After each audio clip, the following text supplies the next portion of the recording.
Welcome back sa ating channel. Naging mainit nga na usapin di umano sa mundo ng social media. Tila mga bayarang trolls ay tila nabisto na nga at nabulgar ng taong baya. Dito nga natin makikita mga kaibigan na talagang nung sila ay nabisto ay linaglag nila kung sino nga ba talaga ang mastermind at kanilang mga protektor sa paninira sa bansa natin at sa pagkapangag sa mga pulborot. Dito nga natin makikita mga kaibigan na si Kuting ng Norte na ito ay mismong itinuro ng kanyang binayarang mga trolls. Dito nga natin makikita na talagang hindi di umano rin nila masikmura ang mga kabalbalan na nangyayari sa bansang Pilipinas dahil talagang sobra na at kawawa ang taong bayan na naghihirap dahil sa pamumuno ni Kuting ng Norte na ito. Kaya naman ngayon ay magkakaalaman na kung sino nga ba talaga ang totoong naglilingkod sa bayan dahil mismong kanyang anak ay talagang dinalaglag na rin. Si Kuting ng Norte, lalong-lalo na di umano itong si Senador Amy na talagang dismayado nga sa pamumuno ng kanyang kuya dahil kung titingnan at pag-aaralan natin ay talagang kinokontra nga lahat ng mga desisyon ni Kuting ng Norte dahil hindi nga ito maganda sa bansang Pilipinas. Ngunit talagang binibilog ni Lisa Smugs ni Romualdez ang kanyang utak para lamang sundin ang mga sinasabi nila na kahit hindi na tama ay ginagawa pa rin ni Kuting ng Norte. Kaya naman talagang si VP Sara Duterte, former Rodrigo Duterte ay pilit na sinisiraan ng mga ito para hindi manalo sa susunod na eleksyon. Ngunit banat ng maraming netizen na hindi sila magwawagi. Mga kaibigan, para nga sa karagdagang impormasyon, panoorin nga natin ang buong video at kung bago ka pa lamang sa aking channel, huwag kalimutan i-click ang subscribe button at notification bell para lagi kang updated sa ating mga bagong video. At para sa sulit viewers natin dyan, maraming salamat sa walang sawang pagsuporta. Want to work with me para I can stop. So, ibig sabihin, these dugyots, if you are, this is Tagalog naman Taglish, shall I collapse my groups? Ititigil ko na ba ibabagsakin ko na ba yung group niya daw? Kasi wala ng pera. Kumbaga, iniipit yung pera nitong PCO. Ay baka kumikbak si Martin. Baka mula sa kay Lisa Tanas, may budget. Let's say, for example, okay, 10 million budgetan mo yung mga dugyot. Kung ito, I'm just, explaining na possible na mangyari. Sabi ni Lisa, bigyan mo ng 1 million. Pagdating kay Jotok, sige, 8 million na lang. Pagdating kay Bukangkang, 5 million na lang budget. Dumaan pa sa assistant secretary, naging 500,000 lang. Mas malaki ang kinupit nito. You know what I'm saying? Balikan natin. Sabi ng dugyot leader nila, kaya wala kayong pagmamalaki, putang ina nyo. Humarap kayo lahat sa salamin. Tanungin niyo mga sarili niyo kung sino ang lumalamon sa nakaw sa pera ng bayan. Si Maharlika walang kinain na nakaw sa kaba ng bayan. Yan lang ang pwede ko maipagmalaki sa inyo, mga jutang gininan nyo, mga pahirap kayong mga hinayupa kayo. Kayo dyan sa PCO, mga sindikatong mga giatay kayo. Ngayon, ito, sabi, ulit natin, para namnamin natin. Namnamin nyo yung pera ninyo na binabayad sa trolls. Namnamin natin ang gusto. Dibdibin natin, isa puso, tapos isa utak natin. Shall I collapse my groups and inform yung mga sinabihan namin na tutulong sa PCO na wala na? Bakit kailangan may tutulong sa PCO? Bakit? Yun yung question. Bakit kailangan mag-recruit ng tutulong? The tutulong meaning the trolls. Trolls. Na tutulong, trolls. Dapat ang messaging dito, shall I collapse my groups and inform you yung mga sinabihan namin na trolls sa PCO? Na wala na. Wala na daw pera. Kasi iniipit. I will stop salaries na din and assistance to the sick na sinasabi ko. Di ba? Titigil na yung salary. That's not salary. Hindi salary ang tawag dyan. Ang tawag dyan, payola. Ang tawag dyan, suhol. Ang tawag dyan, bribe. Ang tawag dyan, gawain ng sindikato. Sabi pa dito, kasi ako pa lang wala na. Paano pa sila? Ako pa lang wala na, wala siyang pera. Kaya hindi sila nagbablog, hindi sila nagde-defend kay Kuting nang walang budget. And this is mga palangga, unacceptable sa inyong mga working citizens na nagtatrabaho, binabayad lang sa troll. And we are talking here, 150 to 250 a month, depende sa kanilang mga level. Ang pera ninyo binabayad sa trolls. Ito, ipapakita ko itong ebidensyang screenshot na ito. At I challenge Presidential Communications, Patricia Martin, all of you, mga FUCKING, mga mga buwaka ng Ginemesyo, mga jutang Ginemesyo, I challenge you, file a case against me. Patricia, di ba? Ito, pinag-usapan ninyo. Nahanap ninyo kung paano nyo hanapan ng butas yung vlog ko, yung Facebook ko, para ipa-take down.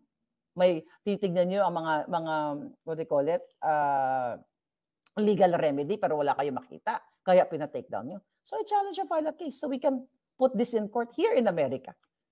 Sa Amerika tayo magbabakbakan, wala man akong laban dyan sa DOJ na yan. Dahil hawak nyo lahat yan. Paano na sila? You have been delaying our meeting. Just let me know if you no longer want to work with me para I can stop. See, ang tunay na nakikipaglaban, kung gusto mo magtanggol sa isang politiko, sa kanyang mga agenda, sa kanyang mga advocacy, mga palangga, hindi mo kailangan bayaran. Titigil ka kasi pag wala ka ng pera, ay wala ng perang binibigay sa'yo.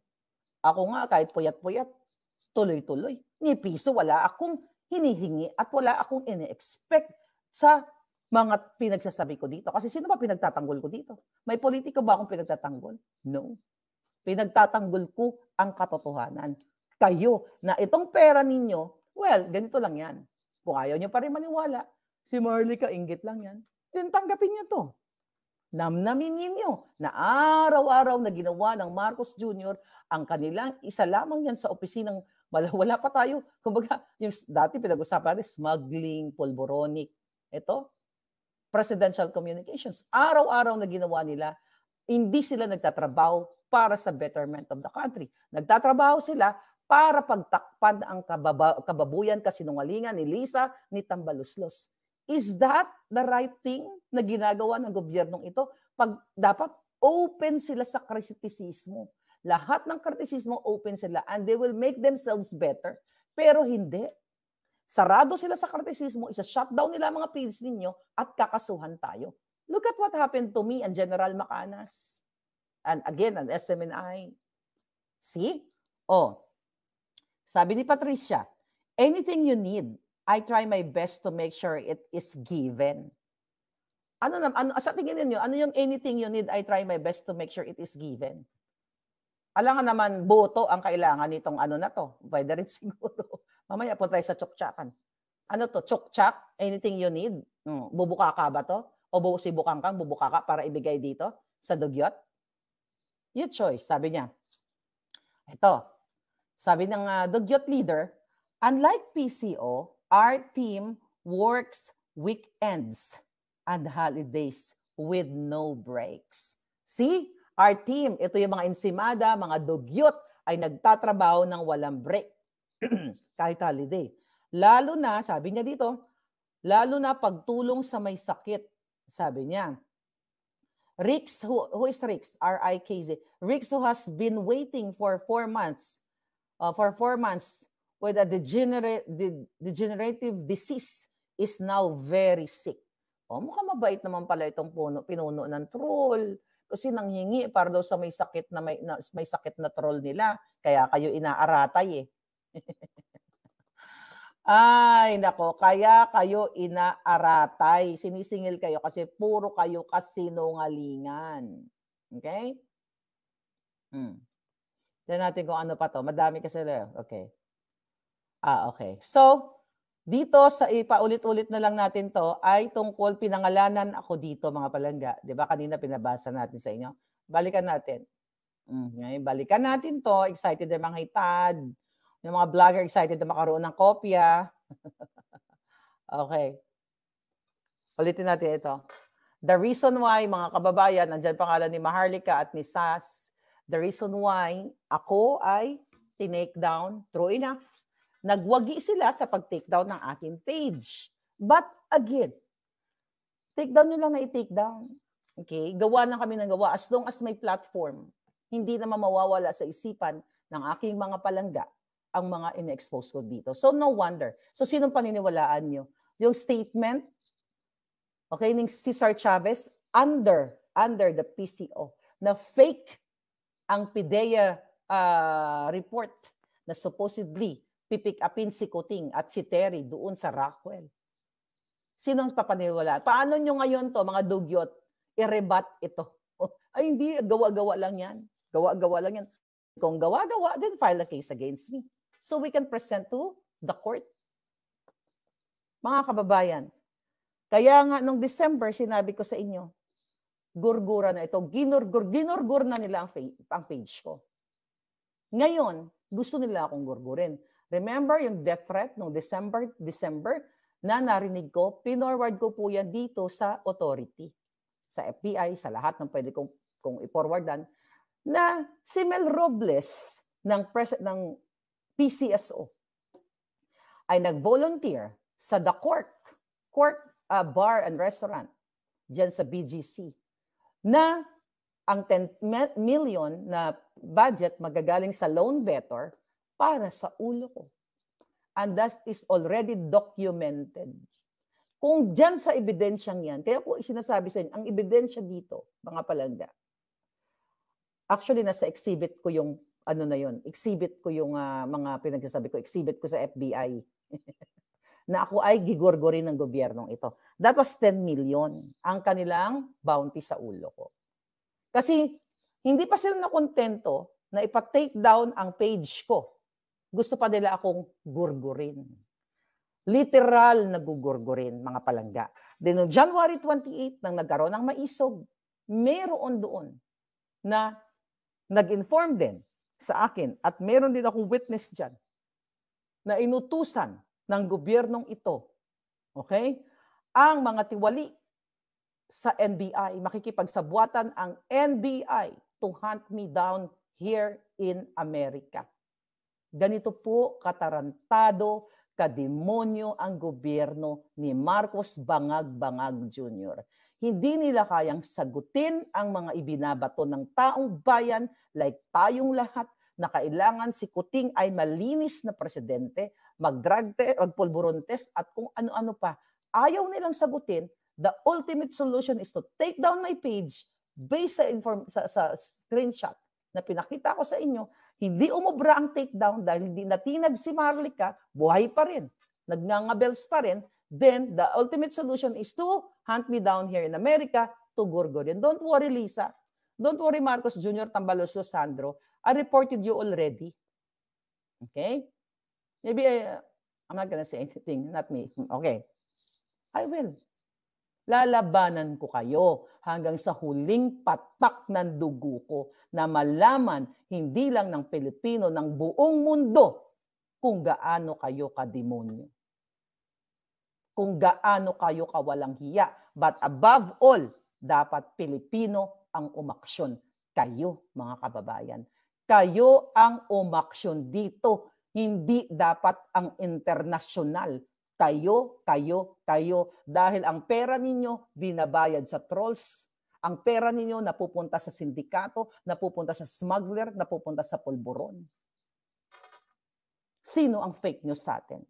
I challenge you, PIDEA. You have all the power. Di ba gusto niyo ako makulong? Di ba gusto niyo ako mapadampot? Why tahimik kayo? I mean, bakit kayo hindi mag-file ng case? Marcos Jr. Takot kayo. Kasi authentic, original ang nangyaring mga dokumento noong 2012. Kaya the solution is to gurgur me, to gurgur us. Diba? Mga kababayan, nasa mga kamay ninyo. Ano pa ang gusto nyo? Ano pang inaantay ninyo?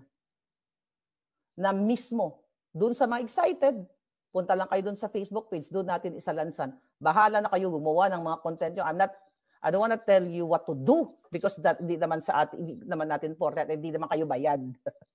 Pero ito, napatunayan natin na sa kabila ng mga kajotahan ni Marcos Jr. na kesyo, you know, yung pinakita kong video, article sa inyo kanina, nasa hotel sila. Manila Hotel yata yun. I forgot which hotel. Basta millions ang ginastos doon to fight MOU, to fight disinformation and fake news, chuchu. Pero sila mismo ang fake news, sila mismo ang kumikitil sa mga kalayaan natin mamahayag, kalayaan nating mag-criticize. Sino ngayon ang fake news? Sino ngayon ang demonyo dito, ha? Patricia Martin, ha? Mag-ingat kayo sa messaging niyo, mga bobo. Mga bobo. Pero kasi mga kababayan, you know why? Kaya alam mo ako, ang dami kong kausap. Pero kahit na marami akong kausap, iniisip ko may mga possible na nire-record niyo ako. May mga possible na nire-record or text. Pero wala kayong siguro ma-present nyo lang dyan, mga kalokohan, mga tsuktsakan, ni Lisa Tanas. But anyway, bakit hindi ako takot kahit kanino ako makipag-usap, whether voice call o text? Kasi wala namang maririnig doon na, oh, ito, 20 million sa akin dyan, ha? 30 million. Walang ganon. But you, presidential communications, barya. Oh, it's not barya. Dugyot. Nagbabayaran kayo. Imagine, no? Kaya sila, yung mga dugyot, simulcast, simultaneous, after my vlog, sunod-sunod na sila. Kasi they are being bayad. Sila po ay bayad. Kaya nga, I challenge you, presidential communications. Total po, tangina. Gusto niyo ipatot na kasinungalingan to? Itong messaging na to? Gusto niyo pa sinungalingan? Kasi yun ang sasabihin niyo.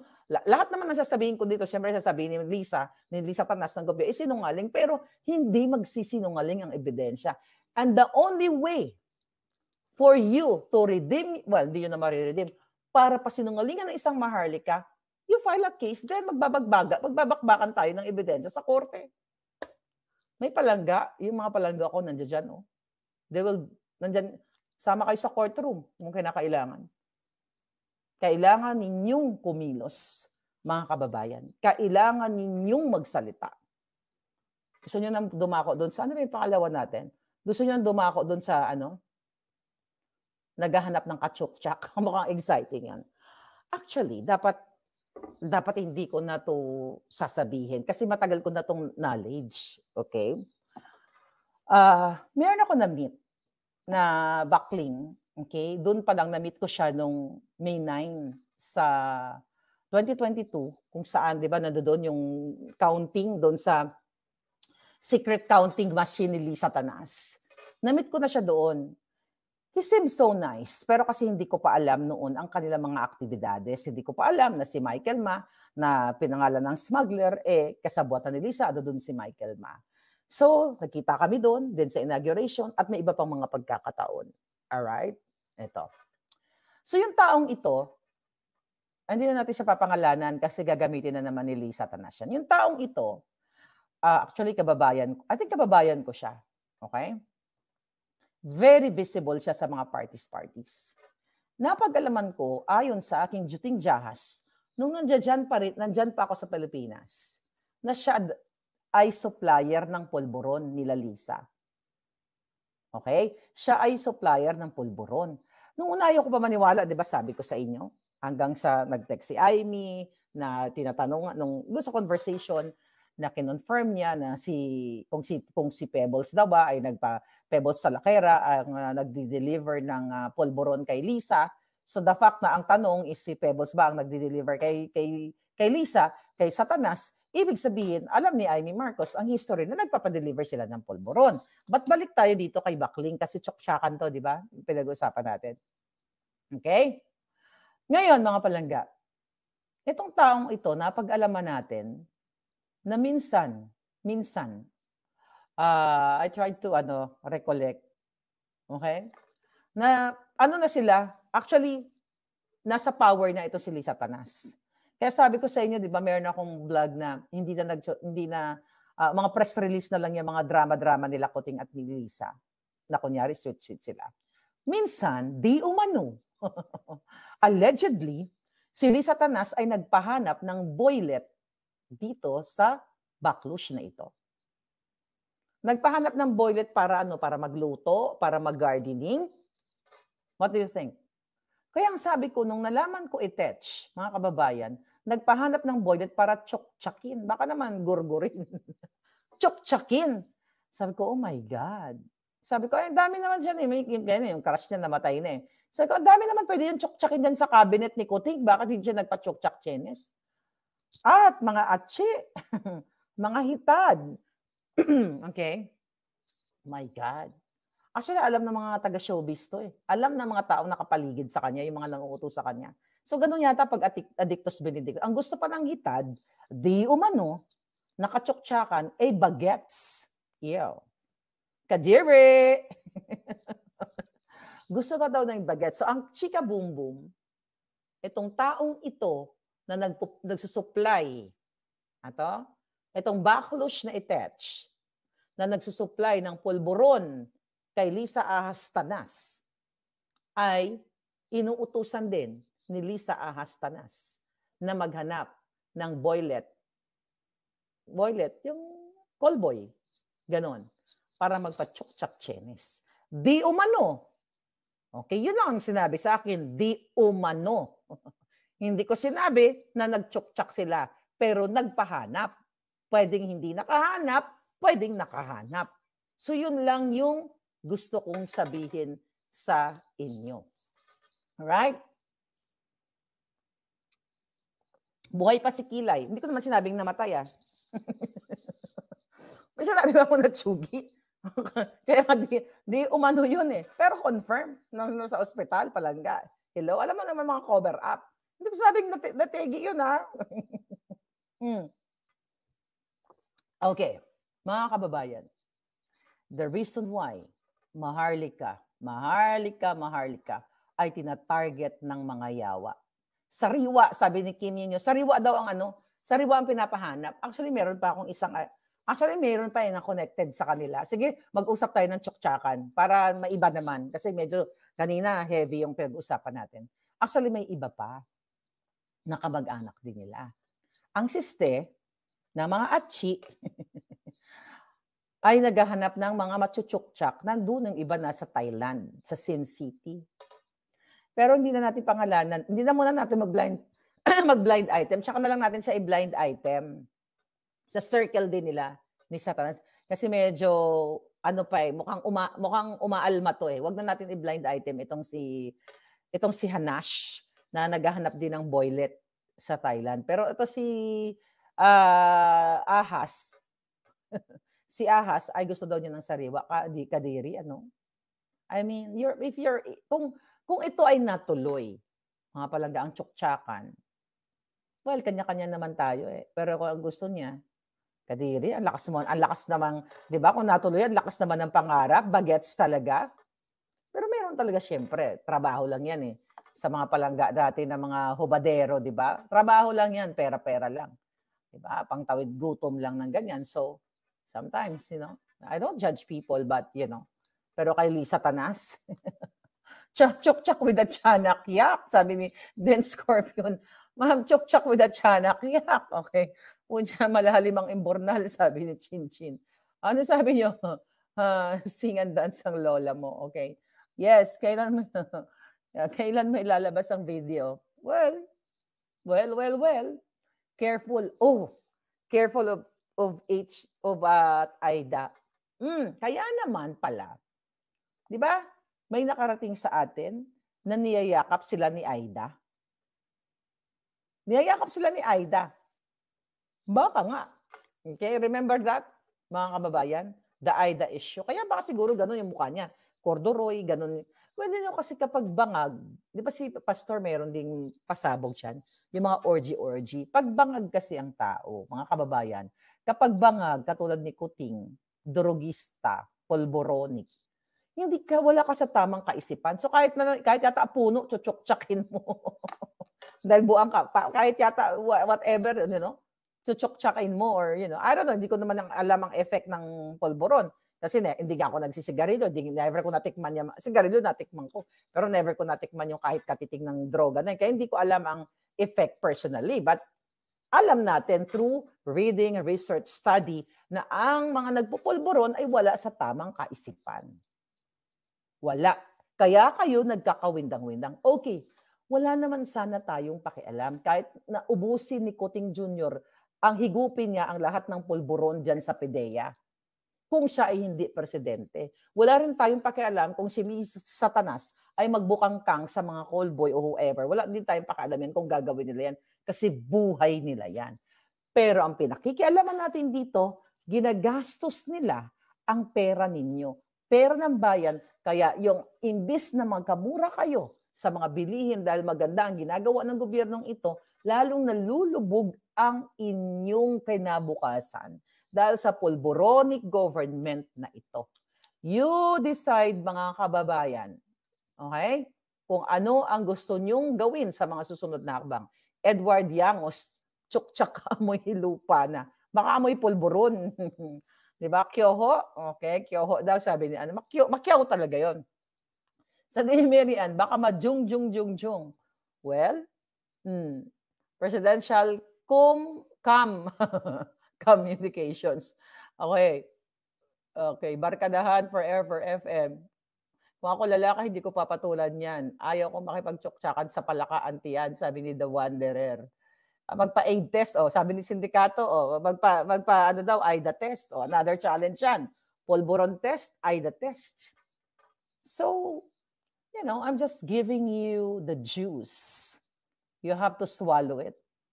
Binibigay ko sa inyo ang juice, bahala na kayo. Kung isa-swallow nyo o susukan nyo. Okay? Ako, mga palangga, sabi ko nga, yung ginagawa nila sa akin, at sa mga nag-ano sa kanila, nag-criticize, papagurgur kami. Kaya, saan ka ba nakakita ipapagurgur? Nakasmile pa ako dito. But, sabi ko nga, I will fight. We will fight sa demonyong gobyernong ito. We have to end them sa lahat ng kababuyan na ginagawa nila sa inyo. Kailangan tapusin na ang kababuyan, extraction, pulburon, lahat, pagnanakaw, lahat na. Doon sa screenshot na yon, malinaw na ang Presidential Communications Office, ang kanilang mga tao ay hindi nagtatrabaho para sa taong bayan, kundi nagtatrabaho sila para i-cover up ang kapalpakan ni Marcos Jr. Every time na may kritiko, papatayin nila ang Facebook page, o gugurgurin nila ang Facebook page, o gugurgurin nila literally, at nakikipagsabwatan sila sa mga dugyots. Ang pera ng bayan, binabayad sa dugyots. Ano pa gusto nyo ebidensya? Doon sa mga palangga ko na dating, yung mga dilawan, na mga supporters ninyo, ng dilawan, na dating minumura niyo ako, hindi ko kayo kalaban. Mag-pay attention kayo dito sa ebidensya. Hindi natin kailangan maging ganyan, maging mag-friendship. No. Di ba? Hindi ko naman sinabing gustuhin niyo ako. Kung ayaw niyo sa akin, tinanong niyo ba ako kung gusto ko kayo? You know what I mean? I'm just saying. Ang sinasabi ko dito, mga palangga, kaya napansin niyo, hindi ako nagbumura ng yung mga nagbablog, nagko-comment diyan. Pero pag alam kong dugyot, yun jutang genemis ko. Pero kasi gusto kong maging matino kayo, mag-isip, gamitin nyo ang billions of neurons nyo. After this expose na ang presidential communication, si Bukangkang, si Cheloy, ay makakasabwat sila. Si Lisa, ang gobyerno ito ay magkakasabwat, magbayad ng trolls. Ginagamit ang pera ninyo para patahimikin si Maharlika, patahimikin kayo. Kaya no wonder, pag nag-share kayo kay Maharlika, hindi nyo masishare kasi may mga lumalabas. Di ba? May mga lumalabas na mga warning, kagagawan ng gobyernong ito. So, sino ngayon ang fake news? Sino ang diktador? Sino ang gumugurgur ng inyong malayang pamamahayag? Ang gobyernong ito. So, para matigil na ang ginagawa sa atin, imagine niyo ginagamit ang gobyerno para patahimikin kayo lahat. Para matapos na to, gumawa kayo ng paraan sa ngalan ng power ng taong bayan na sila ang patigilin ninyo, hindi kayo. You have to act now. Or else, mga kababayan, you, mga men and women in uniform, punta po. Ngayon, kayo, binigyan ng gag order, secret order, na ayaw manood ng, true enough. na men and women in uniform, first order ni PNP chief. Okay?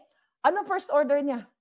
Huwag manood, huwag magtelepono ang mga kapulisan at huwag manood ng Facebook. So dito sa pinagitan nating ebidensya, alam nyo na kung bakit konektado yan eh. Presidente yan, kuting ahas. Siyempre, ang nag-appoint sa PNP chief, sino? Si Ahas. So, ano yan? Konektado ang kanilang mga order, presidential communications, magbayad ng mga trolls, gurgurin lahat ng mga page natin. Then, para hindi na makarating yung mensahe natin sa mga kapulisan, ginagawa nilang legal yung mga illegal o mga demonyuhan nila na huwag kayong pahawakin ng cellphone. UAFP, mga bruskong-bruskong mga palangga, PNP, Marine, lahat kayo. Hindi nyo po kailangan gamitin ang lahat, ang billions of neurons nyo para maintindihan ang sinabi ko dito. Kahit isang neuron lang ang inyong pag-igamit. Malinaw pa sa sikat ng araw na ang gobyernong nagpapatakbo sa inyo ay hindi lang kayo ang gustong patahimikin, kundi lahat tayong mga Pilipino. At maghari ang kademonyuhan, ang kabangagan ni Marcos Jr. So, kung ayaw nyong makisa sa pag-class na to, speak up na ito, then it's up to you. Pero I can feel, hindi nasisikatan ng araw si Kuting Jr. Hindi ka nasisikatan ng araw, hindi ka naabuti ng Pasko. Muli, this is your fair lady Maharlika, Presidential Communications, booking na kayo mga jutang ginemis niyo.